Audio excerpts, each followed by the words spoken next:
Amazing country. Hi, I'm Lee Wilson, co-founder of BlockchainZoo. So many people are wondering, what is blockchain? Now let me start with this. Tens of thousands of years ago, human beings started from a family, right? And from a family, they start to live in a group. And that's when they become tribes. Now, when people are trying to live together, they have to live by a set of rules where everybody agrees, right? And so from tribes, it becomes states. And from states, it becomes the country we know. And today, from the country we know that we all live and we agree, or we are forced to agree, to a set of rules, which today we call it as the Constitution. And this is the basis of blockchain.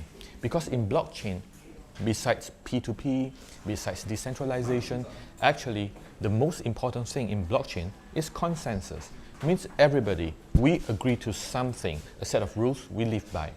Now the only difference that in the real world, in a country, we are born into a set of constitutions. We are sort of like forced. We do not have the choice. We do not have the options to accept or not to accept. So we are born into a country and we need to accept the constitution that is sort of like forced upon us.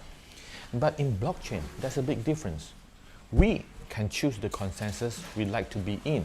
And a person, any individual, we can choose to be in multiple consensus that we agree on.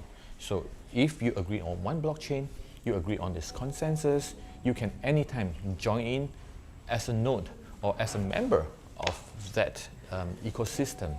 And this is a very vast difference. Why? Because you see, in a normal country, if I don't have a passport, if I don't have a visa, I cannot go into that country. But imagine a bird, flying across borders. It doesn't need to have a passport. A fish swimming across the borders, it doesn't need to have a visa. So it is only a way to control the traffic or the flow of human beings. But in a real blockchain world, everyone is free to choose their consensus and to choose as many consensus as they like. So blockchain is the real borderless technology.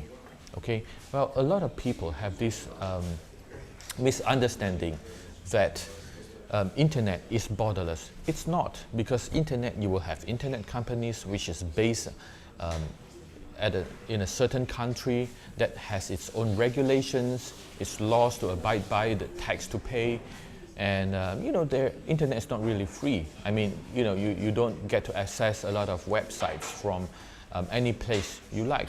Just like in China, it's very special. They can only be accessed to a certain website. And if you're in some countries, you cannot cross-border transaction into that country. And all that belongs to the internet world. But in blockchain, as long as you download the software or you download the wallet and you have an identity there, means you have agreed to that consensus and you are part of that consensus, regardless of who you are, your skin color, your creed, your belief, your faith, that doesn't matter at all. As long as you agree to that consensus, you can become a member, a part of that consensus.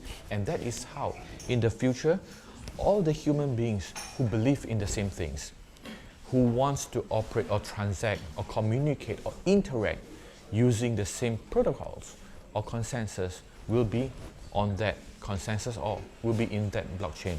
That is how the world will change, and that is the real borderless world, and that is the blockchain world.